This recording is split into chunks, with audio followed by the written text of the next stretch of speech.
Bonjour à tous, on se retrouve aujourd'hui pour parler de la qualification du Paris Saint-Germain face à l'Étoile Rouge de Belgrade qui les emmène donc en huitième de finale. Donc Paris est qualifié, c'est bien, mais jusqu'où peuvent-ils aller dans cette édition de la Ligue des Champions? C'est ce que je vais vous donner comme avis dans cette vidéo, jusqu'où je les vois aller et surtout qu'est-ce que je pense qu'ils doivent faire pour espérer aller le plus loin possible. Un des avantages de ce PSG par rapport à celui des autres années, et là ils n'ont pas influencé dessus, c'est qu'ils ont eu le match où ils pouvaient passer à travers dès les phases de poule. En effet, ils ont commencé la Ligue des Champions avec une défaite 3-2 face à Liverpool. Alors certes, c'était dans les arrêts de jeu, mais dans le contenu, il y avait beaucoup de choses qui avaient déplu à tous les supporters parisiens et tous les supporters des clubs français en Coupe d'Europe. Ils étaient passés à côté dans l'engagement, dans beaucoup de choses. Il y a eu certes une belle réaction, mais il y avait eu beaucoup de choses qui ont fait que cette défaite était presque logique et méritée pour le Paris Saint-Germain. Ils ont donc eu un parcours très compliqué, surtout au début, ils se sont bien ressaisis à la fin, et on voit que le PSG cette année progresse. Dans les autres années, comme en poule, souvent ils avaient des groupes assez faciles, on ne pouvait pas vraiment voir d'évolution lors des phases de poule. Là, on voit en exemple, bien qu'entre le match aller et le match retour contre Liverpool, ce PSG n'était plus la même équipe. Je pense qu'ils ont compris les erreurs qu'ils avaient faites.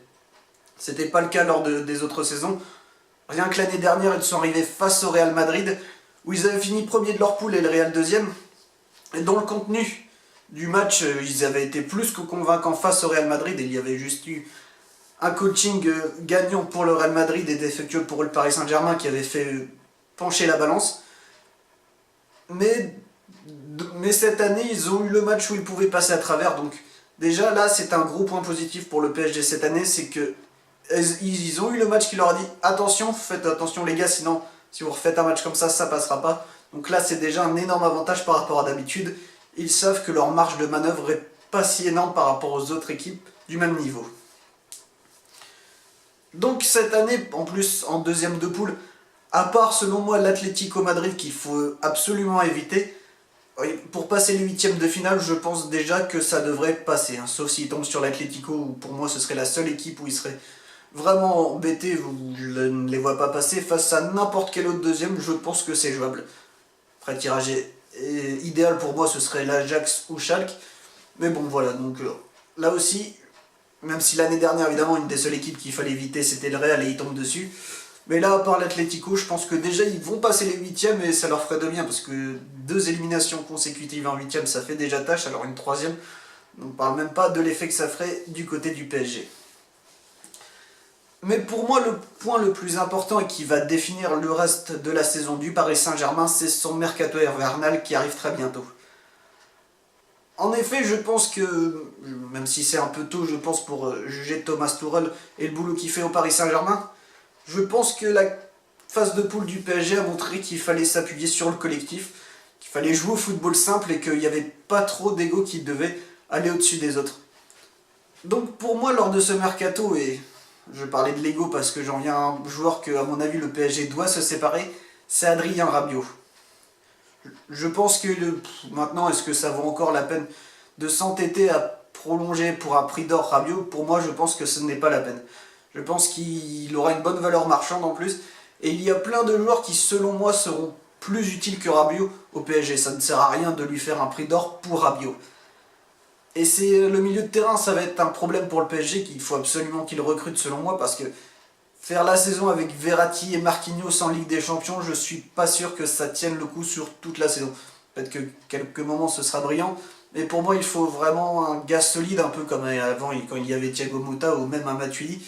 Là il faut un autre joueur qui aille au charbon. Et pour moi par exemple, Rabiot ne doit plus faire partie du projet selon moi. J'avoue que je ne suis pas un immense fan du joueur.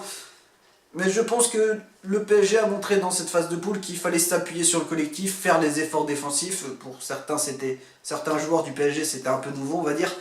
Mais il faut s'appuyer là-dessus et je pense que Rabiot, qui en plus, je pense, n'a plus trop la tête au PSG, ou sauf si prolongé pour un prix monstrueux. Mais il y a beaucoup de milieux de terrain dans beaucoup de grosses équipes que le PSG peut récupérer. Donc surtout bien réussir le mercato pour le Paris Saint-Germain. Après, ce que réussir son mercato fera de Paris un vainqueur en Ligue des Champions, je ne pense pas. Évidemment, en Ligue des Champions, il y a le tirage qui joue également. Mais pour moi, Paris, au vu de la qualité de son effectif pour l'instant, pour moi, c'est un niveau de quart de finale, à peu près. Je ne pense pas qu'il soit dans le top 5 européen. Pour moi, il y a d'autres équipes cette année, notamment la Juve, le Barça, pour moi, qui sont vraiment au-dessus des autres pour l'instant. Et après, il y a plusieurs équipes. Il ne faudra pas négliger le Real Madrid, même si en ce moment, c'est pas tip-top. Il y a des équipes qu'on retrouve comme le Bayern, même si eux aussi sont en baisse.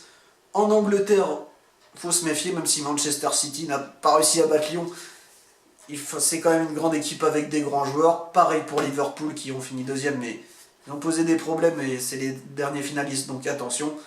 Bref, il y a beaucoup d'équipes qu'il faut se méfier, mais pour moi, le PSG dans le chapeau 2, on va dire. Donc dans le top 8 européen, mais pour moi, pas assez pour aller plus loin. Donc je les vois bien passer les huitièmes de finale. L'écart, ça dépend contre quel adversaire ils tombent. On ne sait jamais s'il y a une surprise qui passe en les huitièmes de finale. Hein, ça arrive, il y a toujours des surprises en Ligue des Champions. Et s'ils affrontent cette surprise, je pense qu'ils peuvent passer. Mais s'ils retombent sur un adversaire, donc que ce soit par exemple l'Atlético, la Juve ou le Barça en quart, je pense que ça sera compliqué. Je ne les vois pas encore à ce niveau-là. Ils sont en progrès, ils recrutent un bon milieu de terrain défensif au mercato, ça sera encore mieux. Voilà, donc il y a aussi le problème des gardiens de but. Pour l'instant, Tourelle joue l'alternance entre Areola et Buffon. C'est un parti pris intéressant, je pense que c'est plutôt pas mal pour les deux joueurs, en tout cas ça maintient une certaine concurrence. Après, est-ce que ça va leur jouer défaut à un moment Ligue des Champions? C'est à voir. Et un autre élément qui fait que je ne vois pas le PSG aller plus loin que les quarts de finale, c'est que les équipes comme la Juve ou le Barça, je les prends en exemple parce que pour moi c'est les deux plus gros favoris, c'est qu'ils ont un banc conséquent. Par exemple, à la Juve, il y a beaucoup de joueurs offensifs. Enfin, dire si t'as pas Ronaldo, Dybala, Mandzukic, t'as des joueurs comme Cuadrado, Bernardeschi ou des choses comme ça sur le banc. Pareil au Barça, on t'enlève Coutinho, par exemple, t'as Dembélé, enfin c'est qu'un exemple. Il y a d'autres joueurs évidemment très bons au Barça. Enfin, ils ont plusieurs joueurs à chaque poste qui peut les dépanner.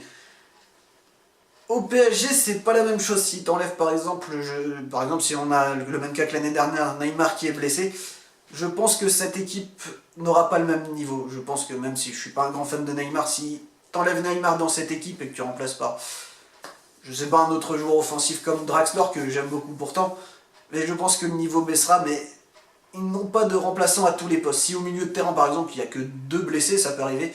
Imaginons Verratti et Marquinhos ne sont pas là pour cause de suspension ou de blessure ou je ne sais quelle raison.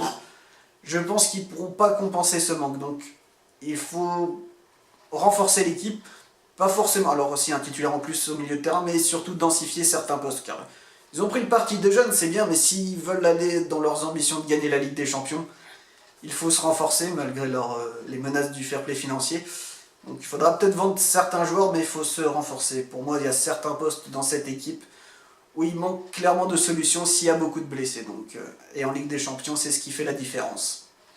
Donc voilà, c'était mon avis sur ce que le PSG peut faire en Ligue des Champions. Donc, je suis pas fan du PSG, mais comme je supporte les clubs français en Ligue des Champions, j'espère qu'ils iront le plus loin possible.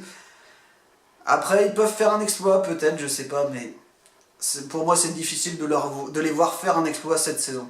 Je pense qu'il y a encore un petit palier qu'ils n'ont pas encore franchi. Ils n'ont pas encore fait le gros match qui les fera basculer dans le top club européen, par exemple. Le match aller contre le Barça avant la remontada 4-0 aurait dû en faire partie, mais a été complètement annihilé par la remontada après, parce que le match aller 4-0 avait été fantastique. Et là, depuis la double confrontation face à Chelsea, quand c'était encore Laurent Blanc qui était entraîneur, il n'y a pas eu de grand match où les supporters du PSG ont vibré. Et c'est ça aussi qui forge les groupes, je pense, c'est de vivre des grands moments. Et pour l'instant, le PSG manque de ce grand match référence. C'est un match où ils tiendront tête face à un gros cadre européen, où ce sera une belle démonstration. C'est aussi ça qui fait, selon moi, basculer un club dans une autre dimension. Donc, le PSG peut aller loin cette année possible, pour moi pas plus loin que l'écart, mais bon, évidemment c'est quand même déjà pas mal, mais même s'ils aspirent à mieux. Donc voilà, c'était la petite vidéo. Donc j'espère que ça vous a plu, attention, regardez bien cette vidéo, vu que la dernière a fait le buzz, là on doit être à combien? Attendez, je regarde 2 secondes, parce que là, c'est fantastique.